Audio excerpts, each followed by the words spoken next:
सुप्रभात। कैसे हैं आप सब? आशा करती हूँ आप सब कुशल मंगल होंगे। Doctor K N Modi school, doctor K N Modi global school, Hindi अध्यापिका नम्रता गुप्ता, हिंदी पाठ 5, माँ कहे कहानी। जैसा कि पहले मैंने बेटा आपको कविता का चित्र के माध्यम से आपको कविता वाचन करके दिखाया था। आज मैं आपको कविता का अर्थ अपने शब्दों में बताने जा रही हूँ। इसके कवि मैथिली शरण गुप्त जी हैं। माँ कहे कहानी, आज हम इसको अपने शब्दों में अध्ययन करते हैं, अर्थ इसका व्याख्या करते हैं। तो यह कहानी एक कवि की बहुचर्चित कृति यशोधरा से उद्गृत है, जिसमें महात्मा बुद्ध की पत्नी यशोधरा अपने पुत्र राहुल को सोते समय कहानी सुना रही हैं। तो राहुल कह रहे हैं, माँ कहे कहानी, राजा था या रानी, माँ कहे एक कहानी। मतलब राहुल अपनी माँ से जिद कर रहे हैं कि माँ मुझे एक कहानी सुना दो जिसमें राजा या रानी हो, माँ मुझे एक कहानी सुना दो। तो अब तू है हटी मानधन मेरे, सुन उपवन में बड़े सवेरे, तात भ्रमण करते थे तेरे, जहाँ सुर भी मनमानी, जहाँ सुर भी मनमानी, हाँ माँ यही कहानी।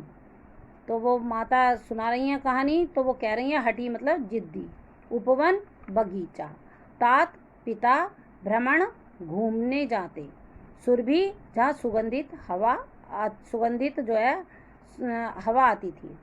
तो वो कह रही हैं, माता सुना रही हैं कहानी कि तू हटी मानधन मेरे, कि तू मेरे पुत्र तू बहुत जिद्दी है। सुन, अब कहानी सुन कि सुन उपवन में बड़े सवेरे, कि सुन सुबह बगीचे में जल्दी, मतलब बहुत जो सुबह जल्दी जल्दी उपवन में जो है तात भ्रमण करते थे तेरे, कि तेरे पिता घूमने जाते थे, जहाँ सुगंधित हवा चलती थी, जहाँ सुगंधित हवा आती थी। तो राहुल करें, हाँ माँ यही कहानी, कि हाँ माँ यही कहानी मुझे सुनाओ। वण वण के फूल खिले थे, झलमल कर हिम बिंदु झिले थे, हल्के झोंके हिले मिले थे, लहराता था पानी, लहराता था पानी।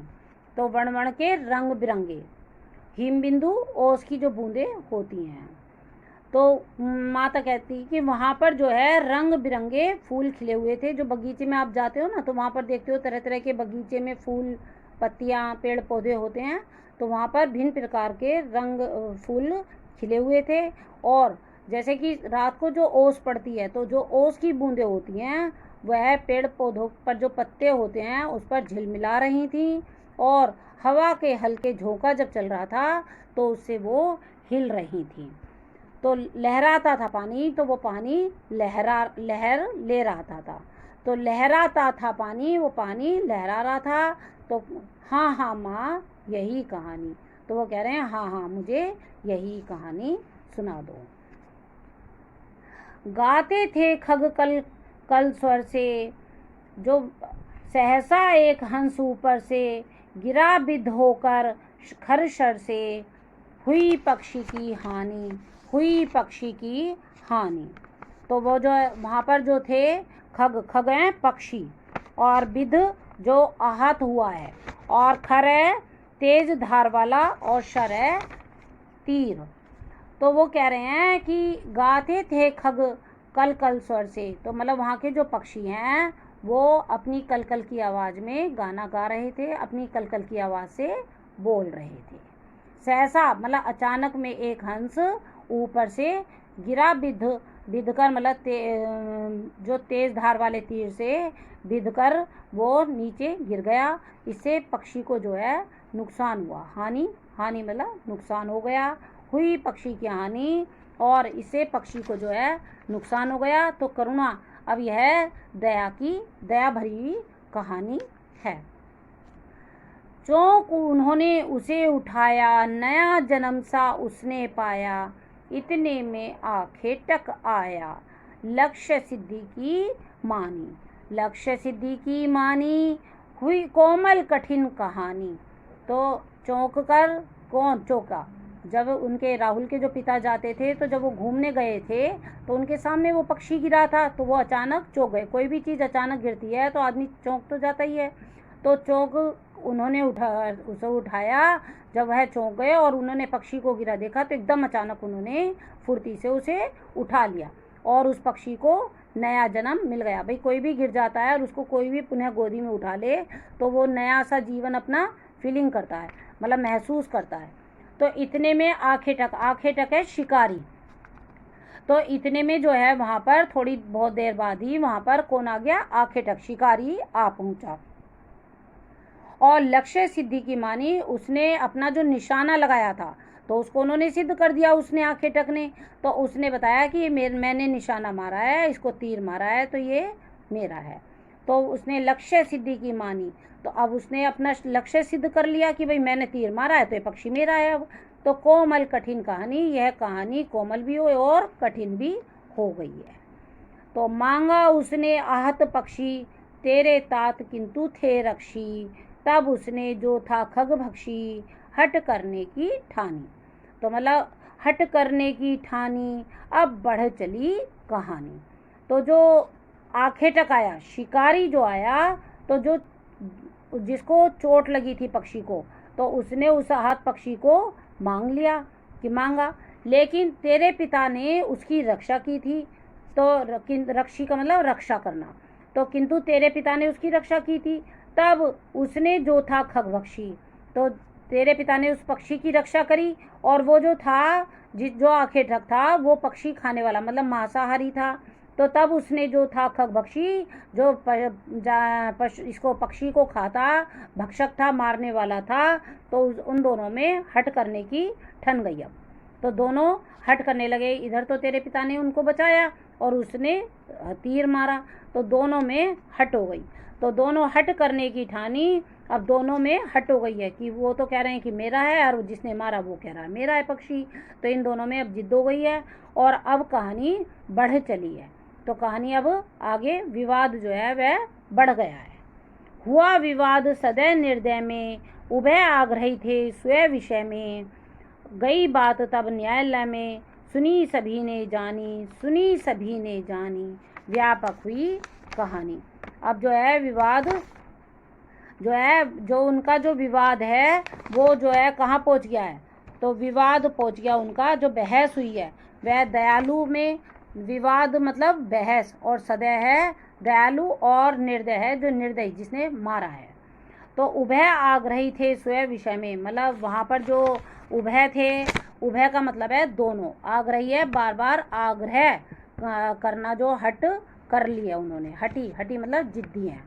तो अब है उसमें कि हुआ विवाद सदै निर्दय में, जब दोनों में इस विवाद हो गया, परस्पर बहस हो गई है, तो उभय आग्रही दोनों जो है जिद्दी हो गए हैं और सब अपने अपने विषय में बातें कहने लगे हैं। मतलब दोनों अपने में कि वो मैंने रक्षा की है, वो कह रहा है मैंने मारा है। तो गई बात तब न्यायालय में, जब बात बहुत बढ़ गई तो वो बात कोर्ट में चली गई है, न्यायालय में पहुंच गई। तो सबने वहाँ पर जब न्यायालय में बात गई तो सबने वहाँ पर जो भी न्यायालय में चारों तरफ आपने देखा होगा कि जज बैठकर सुनता है और चारों तरफ उसके सब बैठे होते हैं और सुनते हैं। तो सब ने उस बात को सुना और सभी ने उस बात को जाना और वह अब कहानी बड़ी होती चली गई है। व्यापक मतलब विस्तृत हो गई है। अब राहुल तू निर्णय कर इसका, न्याय पक्ष लेता है किसका। कह दे निर्भय जय हो जिसकी, सुन लूँ तेरी बानी। माँ तेरी मेरी क्या बानी, मैं सुन रहा कहानी। अब माता कह रही हैं कि राहुल अब तू ही बता, निर्णय मतलब इसका जो है जजमेंट तू ही सुना कि न्याय जो है अब किसका पक्ष लेता है। मतलब माँ राहुल से कह रही हैं कि मैं तेरी आवाज़ में सुनना चाहती हूँ, तू बता कि न्याय किसका पक्ष लेगा। तो अब इसलिए कह रही हैं कि राहुल तू ही इसका निर्णय कर कि न्याय किसका पक्ष लेता है। कह दे निर्भय, मतलब कि तू निडर होकर कह दे कि यह जय किसकी होगी। अब मैं तेरे मुंह से यह बात सुनना चाहती हूँ। तो राहुल कह रहे हैं माँ मेरी क्या बानी, मतलब कि मैं क्या बताऊँ इसके बारे में। मैं तो कहानी सुन रहा हूँ। क्या कह रहे हैं कि मैं तो कहानी सुन रहा हूँ, मैं क्या बताऊँ। तो वो कह रहे हैं फिर, कोई निरपराध को मारे, मतलब जिसको कोई निरपराध को मारे तो क्या अन्य उसे न उबारे, रक्षक पर भक्षक को वारे, न्याय दया का दानी, न्याय दया का दानी, तूने गुनी कहानी। तो वो कह रहे हैं कि अगर कोई जो है निरपराध, मतलब उसने कोई गलती तो की नहीं थी पक्षी ने, तो कोई निरपराध को अगर मारता है, जिसने कोई भी गलती ना करी हो, जिसका कोई भी अपराध ना हो, तो क्या अन्य उसे न उबारे, मतलब अगर कोई निरपराध मतलब बिना गलती वाले को मारेगा तो क्या उसको कोई दूसरा नहीं बचा सकता, बचा सकता है कोई भी। तो रक्षक पर भक्षक को वारे, तो मतलब जो रक्षक है तो भक्षक को वारे, मतलब रक्षा करने वाले जो है, जिसने भक्षक मतलब जो भक्षी था, पशु को उसको पक्षी को जो मारने वाला था, तो रक्षक जो है भक्षक पर भारी पड़ता है। तो न्याय दया का दानी, जो न्याय है वो दया करने वाले को ही दान देता है। तो न्याय दया का दानी मतलब न्याय करने, जो न्याय करता है तो वो जो दया करता है, दयालु है। जैसे कि राहुल के पिता ने पक्षी को बचाया, नया जन्म दिया, तो इसलिए न्याय भी उसी को ही दान देता है। तूने गुनी कहानी, मतलब इसका तूने कहानी का महत्व समझ लिया होगा कि मारने वाले से ज़्यादा बचाने वाले का अधिकार होता है। अतः आपको कहानी के माध्यम से पता चला होगा, यह जो कविता माँ कहे कहानी के माध्यम से, कि मारने वाले से ज़्यादा अधिकार किसका होता है, बचाने वाले का होता है। आशा करती हूँ आप सबको यह कहानी समझ में आ गई होगी। धन्यवाद। आपका दिन